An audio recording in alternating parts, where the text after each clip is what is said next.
person killed after a jet bridge tire explodes at a Southern California airport. According to a spokesperson for John Wayne Airport in Orange County, 2 people were working on the tire at the time of the blast. One was killed and the other hospitalized. It's still unclear what caused the explosion. This is the teenager SAPD says ambushed and shot an officer last week. 17-year-old Jonathan Garcia has been charged with attempted capital murder of a police officer. He's accused of shooting an officer who approached him after a chase. The officer returned fire and hit Garcia 3 times.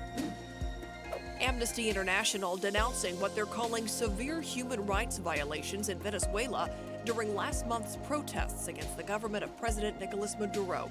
The organization said they found the government used excessive forces as a form of oppression to quiet protesters.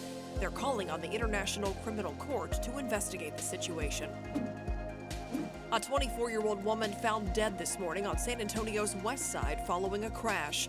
Police say the woman went unnoticed for hours and her body was covered with frost when it was discovered. 2 people killed in California after a chase with border agents. This happened near the Otay Mesa port of entry. A man and woman were seen crossing the border illegally before then getting into a car and driving off. Agents tried to pull the car over, but they did not stop. They eventually crashed.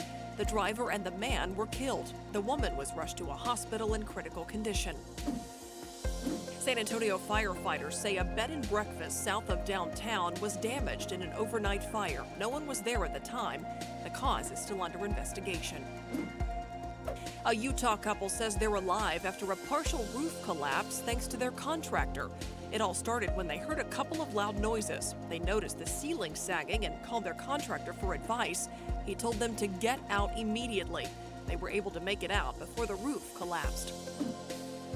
Scary moments on a Hawaii highway after a landslide. The debris temporarily closed the highway and damaged the road. A woman and her 2 young children were also injured when that debris fell on their car. The landslide was likely caused by rainy weather over the past few weeks.